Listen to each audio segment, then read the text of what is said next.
बघितलं डेथ सोबत रात्री बेडवरती बसून त्याच्या सगळं, आणि इथून पाहिलं नुसत्या डोळ्याने नाही. त्याच्यामुळे त्याच्यामध्ये ही अद्भुत चमत्कार वाटावी अशी जरा, म्हणजे वाटलं तर अवैज्ञानिक वाटावी असं पण म्हणते विज्ञान शिकलेले लोक, चमत्कार वाटावी अशी जी काय तो त्याच्या हातात आणि या सगळ्यात आलेल्या गोष्टी, या सगळ्या शियर ऑब्झर्वेशन आणि इथून ते ऑब्झर्वेशन जे आहे याच्यातनं तो सगळं हे शिकला आणि प्रयोग करून पाहण्याची वृत्ती. त्याचं तर काही मेडिकल बॅकग्राऊंड नाहीच आहे. सुदैवाने त्याला तिथले काही डॉक्टर्स पण असे मिळाले की ज्यांनी त्याच्या म्हणण्यावरती, जसं डॉक्टर पूर्णपात्रांनी पहिल्यांदा विश्वास ठेवला आणि ASV एरवी डायल्यूट करून देतो सलाईनमध्ये आपण.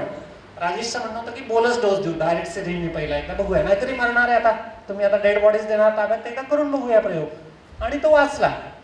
म्हणजे डॉक्टर बावस्करांचं पण असंच आहे ना, नाहीतरी मरणार आहे आता विंचू चावून, ते एकदा करून बघूया, देऊन पाहू काय होते.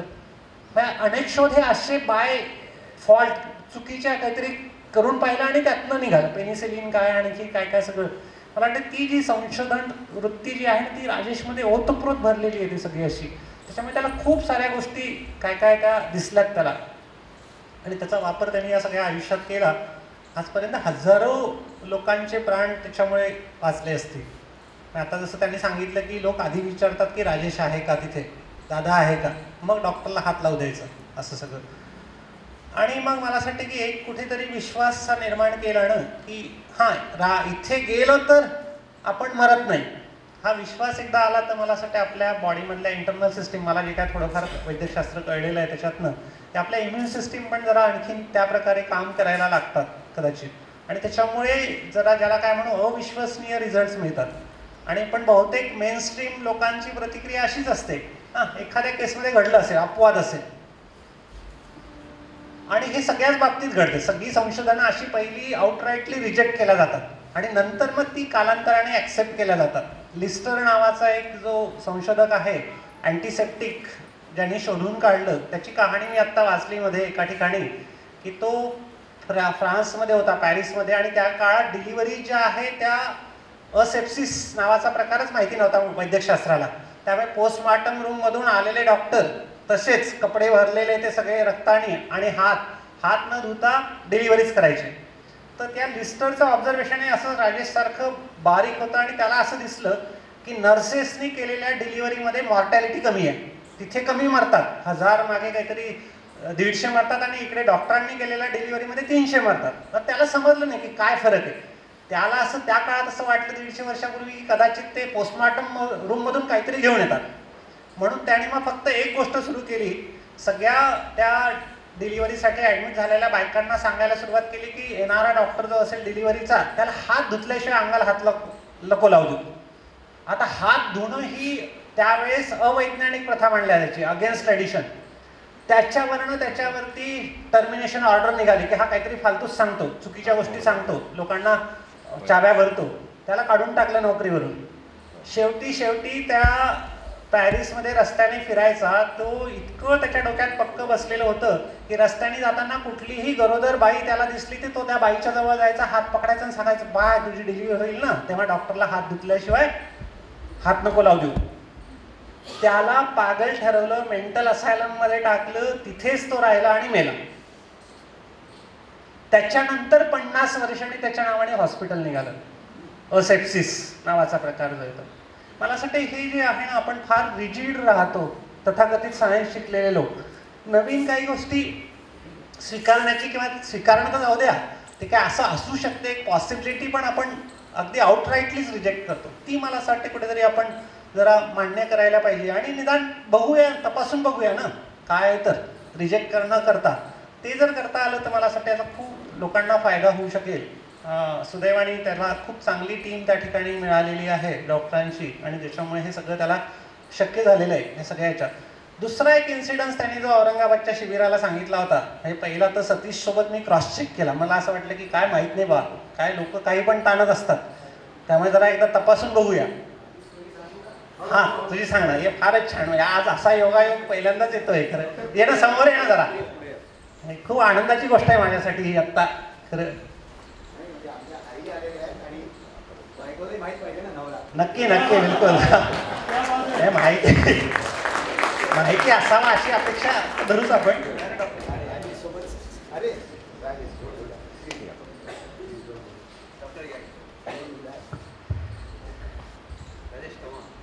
ही जोडी आपली पक्षी असली इथं निमित्त होतं देवानी पाठवलं जस्ट मीडिया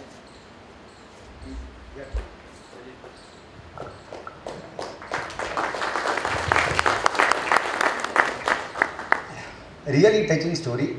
माझी स्टोरी अशी खूप सोपी आहे. MBBS केलं मी, MD केलं ॲनेस्थेशिया GMCमधून आणि हँग ग्लायडिंग मला आवडतं. तेव्हा ते शिकायला चाळीसगावला मालेगावला एक गुरु राहायचा शिकवणारा. तेव्हा कमी लोक करायचे, आता तर तो खेळ खूप लिमिटेड झाला. ते शिकायला मिळेल आणि सोबत प्रॅक्टिस पण करू म्हणून मी चाळीसगावात गेलो आणि चाळीसगावातच प्रॅक्टिस करायचो. आणि सुभाष पूर्णपात्रे आणि नागेश सामंत यांच्यासोबत मी टेनिस खेळायचो, लॉन टेनिस. आणि तेव्हा फोन नसल्यामुळे तिथे सायकलनी किंवा यानेच लोक विचारायला यायचे की सर ऑपरेशन आहे आता चला म्हणून. तर असंच कोणीतरी आलं, जस्ट टेनिस आमचं खेळणं संपलं आणि तर मी जस्ट तिथे पोचलो बॅग घेऊन. तर तेव्हा कोणाला तरी साप चावला आहे, नेहमी साप पकडत असतो तो, आणि जरा त्याच्या जास्त डोक्यावर आलं आणि तो आता साप चावला त्याला. म्हणजे माझी कानावर तशीच बातमी आली, पण पूर्णपात्रेंचा फोन आला. मग मी पोचलो तिथे किंवा निरोप आला रादर कोणासोबत तरी. तर जस्ट त्याचा श्वास तेव्हा थांबला होता. स्नेक पॉयझनिंगमध्ये 2 प्रकार असतात. एक प्रकार असतो न्यूरोटॉक्सिक, म्हणजे हळूहळू आपल्या मसल्स कमकुवत व्हायला लागतात आणि ती स्टेज होऊन तो श्वास बंद व्हायला लागतो. जे माझ्यापेक्षा राजेशला आता जास्त अनुभव आहे त्याचा. आणि ॲनेस्थेटिस्टची एकच कला असते की त्याला त्या श्वास नलिकेत नळी टाकून श्वास देता येतो. ते आता खूप दैवयोग की त्या क्षणालाच मी तिथे पोचलो, कारण सुभाष पूर्णपात्रे तोपर्यंत मास्कने त्याला व्हेंटिलेट करायचा प्रयत्न करत होते. आणि ती पोचल्या जस्ट ट्यूब टाकली आणि मग ती अंबू बॅग काही वेळ व्हेंटिलेट केलं आणि मग नंतर ती कोणाला तरी दिली नातेवाईकाला की आता तुम्ही असा श्वास देत राहा, पुढचं माहीत नाही कारण इतके तास मी पण राहणार नाही. आणि कोणीतरी श्वास दिला आणि नंतर दुसऱ्या दिवशी आम्हाला पेपरमध्ये समजलं की असं असं झालं आणि त्याचा जीव वाचला, तो मिड नाईटला शुद्धीवर आला वगैरे, आणि तोच तो हा राजेश. तर मला असं वाटतं की फानूस बन जिसकी हिफाजत हवा करे वो क्षमा क्या मुझे जिसे रोशन खुदा करे. तो राजेशने इतकं सत्कर्म केलं त्याचं क्रेडिट आहे. मी माझं क्रेडिट माझ्या आईला देतो. माझ्या आई फक्त उभ्या राहू शकतात, कारण की का इमर्जन्सीमध्ये जातात, का बरं हे करायला लागतं, आणि घरच्या काळात खूप बिघडल्या त्या प्रकारामध्ये. पण राजेशने पूर्ण वाहून दिला आहे. मला त्याचं 0.00001% त्या पिक्चरमध्ये मी आलो. So thank you Rajesh. I don't deserve to sit here. Thank you.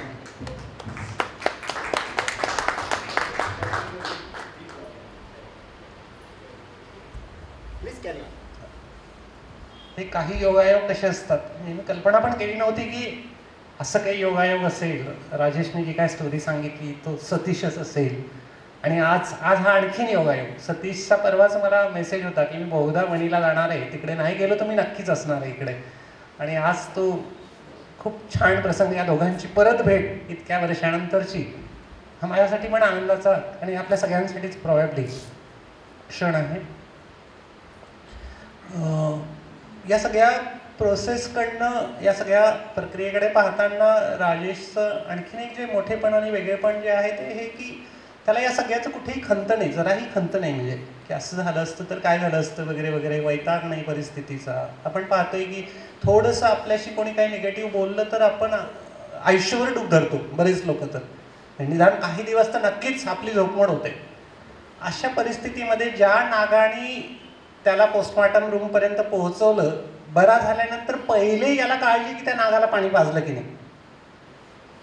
हे जे आहे ना, हे जरा काहीतरी वेगळं आहे हे रसायन, आणि हे त्याच्या DNAत आहे अगदी पहिल्यापासून. म्हणूनच तो असे चमत्कार वाटावे असे सगळे प्रयोग करू शकला आहे, सगळ्या गोष्टी ज्या आहेत त्या.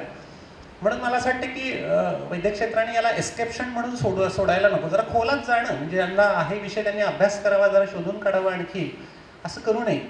आणि ते जर केलं तर कदाचित आपण आणखीन हजारो लोकांना वाचवू शकू. आज जे काय करू शकतो त्याच्या पुढे, आज नाही तर उद्या ते होणारच आहे, पण मग आणखीन तेवढे वर्ष का वाट बघायची ते सगळं होण्यासाठी, तो एक प्रश्न आहे. हे सगळं करत असताना राजेशने जसं सांगितलं की त्याला त्याच्या कुटुंबाची साथ आहे मोठी.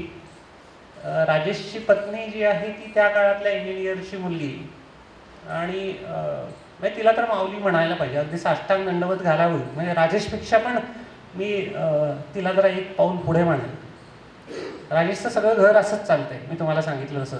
आज आठवण बघा, आपल्या घरातल्या ज्या कोणी आहेत महिला, आपले जोडीदार जे आहे पुरुषांचे, की बा उसनं आणलेलं शेजाऱ्याकडनं काहीतरी आणायला लागते आठवड्यातनं एकदा दोनदा, याने किती मानसिक वैताग आणि त्रास होतो.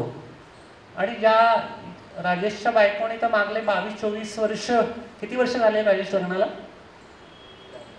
93ला लग्न झालं, म्हणजे आता 21 वर्ष झाले. 21 वर्ष संसार हा असाच चालवला. इंजिनियर्सची मुलगी त्या काळातली. गॅस आत्ता आला त्यांच्याकडे, एक 5-7 वर्ष झाले असतील. त्याच्यापूर्वी चुलीवर स्वयंपाक होता. रात्री बेरात्री पेशंट येणार, वाड्या वस्तीवरचे असणार, मजुरी करणारे, चालत कशाने जे काय मिळेल बैलगाडी. राजेश त्यांच्या उपचाराची सोय, दवाखान्यात घेऊन जाणार आणि आणखीन जे काय करायचं ते करणार. आणि राजेशची पत्नी त्या सगळ्यांसाठी चूल पेटवून स्वयंपाक करून त्यांना जेवू घालणार. आणि हे 1 दिवस नाही, 2 दिवस नाही, मागले 21 वर्ष हे जे व्रत आहे ना, हे काही फार वेगळं आहे. मध्यंतरी राजेशच्या मुलाचा ॲक्सिडेंट झाला. आत्ता तो BCom करतोय, 12वी झाला मागल्या वर्षी. हां, फार्मसीला आहे. तर त्याच्या पोटावरनं मोटरसायकलचं चाक गेलं. आणि मग ती जी काय कहाणी आहे त्यावेळेसची त्याची सगळी, की आतमध्ये मल्टिपल इंटेस्टिनल रप्चर होतं, तुकडे झालेले होते आतड्यांचे. OTमध्ये काम सुरू होतं. आणि त्यावेळेस राजेश आणखीन एक कॉल अटेंड करत होता. स्वतःच्या पोराचं त्या स्थितीत, आता जगतो की मरतो माहिती नाही, पण हा दुसरा कॉल अटेंड करत होता. हे जे आहे ना, हे फार वेगळी गोष्ट आहे. राजेश, जरा त्याबद्दल सांग ना थोडंसं. तक्षकबद्दल तर खरं मी नंतर बोलतो. एका घटनेचं तुम्हाला फक्त गांभीर्य किती असतं, हलतात माणसं, हलतात. ऊसतोड कामगार एका बाईला घोणस चावला. रात्री 9:30-10ला ते लोक माझ्याकडे त्या बाईला घेऊन आले. त्याच ऊसाच्या गाडीत टाकून आणलेलं होतं. घोणस चावून प्रचंड सुजलेली होती, हवा भरल्यासारखी सुजलेली होती. मी पटकन साबळे डॉक्टरांना फोन केला, पेशंट आलेला आहे, ते म्हणले ये घेऊन. गेलो, काम सुरू झालं. सकाळी 6-7 वाजेपर्यंत तिचं हळूहळू सगळं ब्लिडिंग थांबलं. तिचं प्रचंड ब्लिडिंग होतं तिला. सकाळपर्यंत 40 ASV मी त्या बाईला दिलेले होते. आणि असा अगदी विचारत पण नाही की कोण, कुठलं पेशंट, काय अगोदर केस पेपर बनवला आहे का, मग एवढं डिपॉझिट केलं आहे का, ही भानगडच नाही. आमच्या पेशंटचं ते कामच नाही. पहिले काम सुरू, आपलं भरभर वापरून सगळं मोकळं करायचं. 7:30-8 वाजता डॉक्टर म्हटले की आता मी जातो, तू पुढचं बघून घे. म्हटलं ठीक आहे. डॉक्टर गेले. थोड्या वेळानंतर मग मला लक्षात आलं की आता आपण जाऊन आवरून आलं पाहिजे. थोड्या वेळात हे बाई बऱ्या होतील, जरा बोलेल. मग त्या बाईशीने जरा वंजारी भाषेत थोडंसं बोललो, मी मानबीन हलवली. तिथल्या बाकीच्या लोकांना सूचना दिल्या आणि बाहेर आलो. जसं बाहेर आलो तर एक माणूस, बहुतेक त्या बाईचा तर नवरा असेल, एवढंच धोतर नेसला, अंगात कपडा पण नाही त्याच्या, आणि एका फाटक्या कपड्यात तो छोट्या बाळाला गुंडाळून रात्रभरापासून तिथंच बसला होता त्या दारामध्ये. आणि मी जसं आलो त्याने मला बघितलं, पटकन उठून उभा राहिला. म्हटले दादा कशी आहे बाई? म्हटलं तुम्ही कोण? म्हणले नाही माझी घरवाली आहे. म्हटलं बरं. म्हटलं बाई व्यवस्थित होईल दुपारपर्यंत, तर मला असं वाटतं की तुम्ही तिला घेऊन पण जाल. त्याला काही सुचलं नाही. मग तो मला सांगायला लागला की 10-12 वर्षानंतर पहिलंच मला मुलगा झालेला आहे, आणि रात्री जर तुम्ही या बाईला वाचवलं नसतं तर आम्ही दोघं मरून गेलो असतो. आमचं अख्खं घर मरून गेलं असतं तिघं, पण या बाळाला दूधच मिळालं नसतं. 4 दिवस झालेले म्हटले बाईची डिलिव्हरी होऊन, आणि हे बाळ आत्ता माझ्यासोबत आहे. त्या माणसाने काय करावं, त्याने असं इकडे तिकडे धोत्राचे 1 रुपया काढला आणि ते बाळ माझ्या पायावर ठेवून दिलं.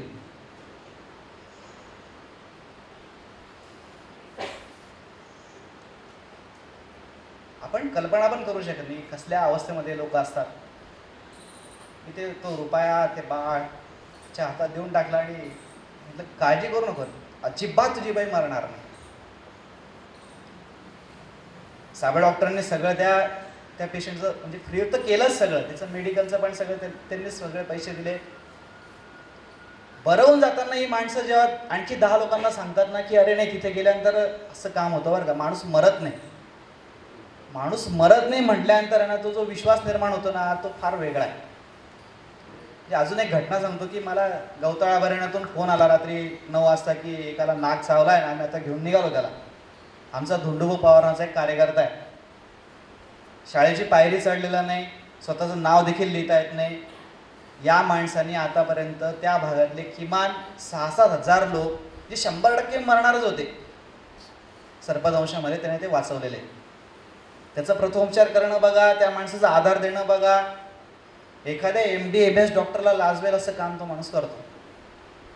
आणि आमच्या सगळ्या डॉक्टर परिवारामध्ये प्रचंड आदराने धोंडूभाऊचं नाव घेतलं जातं. आणि त्याचा फोन आला की दादा असं झालेलं आहे, निघतो आम्ही. म्हटलं बरं या. मी सावळ डॉक्टरांना फोन केला की काय परिस्थिती, एखादा व्हेंटिलेटर आहे खाली, कोबरा वाईट एखादा तो व्हेंटिलेटरवर जाईल. ते म्हटले की नाही, एक पेशंट जरा सेट झाला आहे, जर गरज पडली त्याला आपण अंबुबॅगवर काढू शकू, आहे व्हेंटिलेटर, होईल व्यवस्था, मॅनेज होईल सगळं. 25 किलोमीटर जंगलातून त्याला यायचं आहे, मध्ये एक घाट आहे, पाऊस पडलेला आहे. आम्ही अंदाज केला की 1-1.5 तासामध्ये पोचायला पाहिजे. साबळे डॉक्टर एवढे वेळेचे भक्कम, ते बरोबर 11 वाजता येऊन दवाखान्यात थांबलेले. आणि घरी फोन केला तर म्हटलं की अरे अजून आलं नाही. म्हटलं नाही, येतच असते. मी जाऊन थांबलो दवाखान्यात. 12 वाजले, 1 वाजला, 1:30 वाजला, तरी तपास नाही.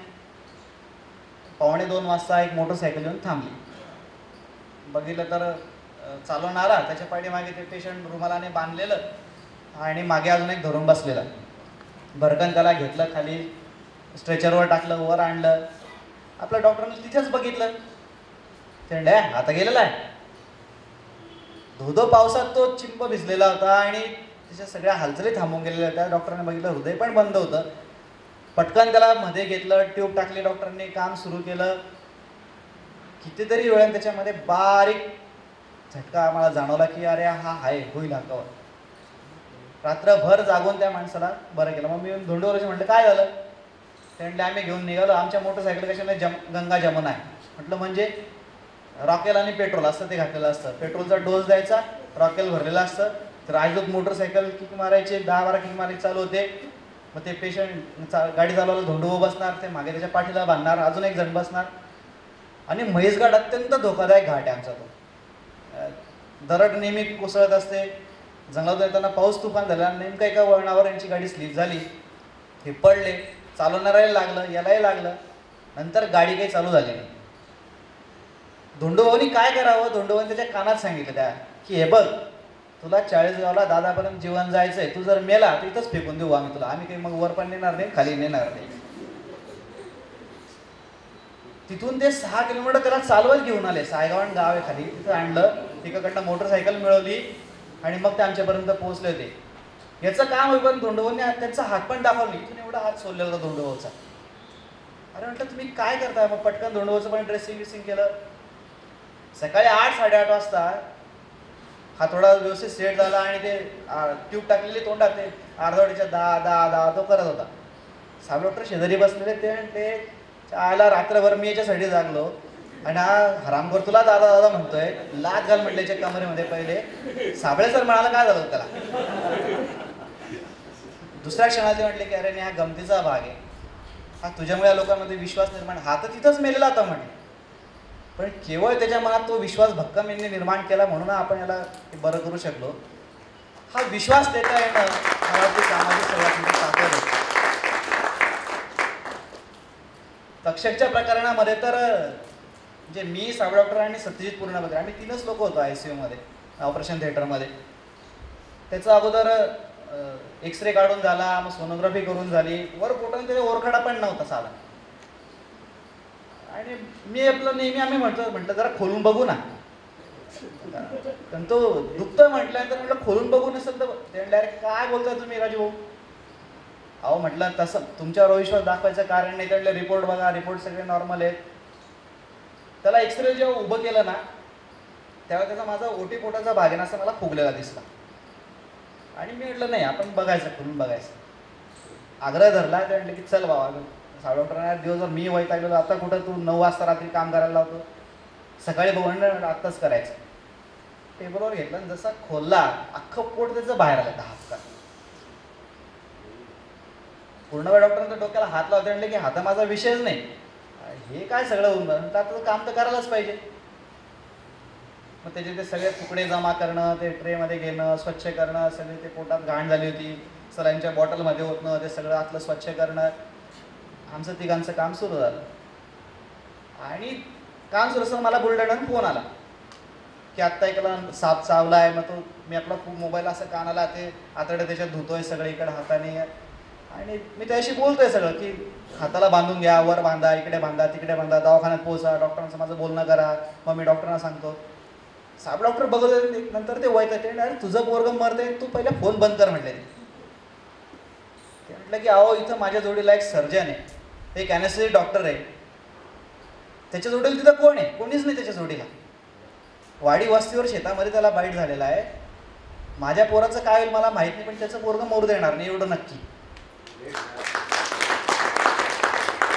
सकाळी 5 वाजेपर्यंत ते सगळे तुकडे जोडले डॉक्टरांनी, दोन्ही बाजूंनी ड्रेन टाकल्या, त्याला कॉटवर टाकलं, त्याचं ब्लिडिंग थांबेना.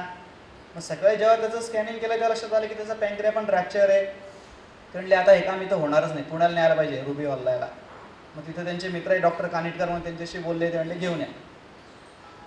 बाहेर सगळा मित्रपरिवार जमा होता आणि त्यांना माहीत पडलं की राजूभाऊच्या मुलाचा ॲक्सिडेंट झालेला आहे.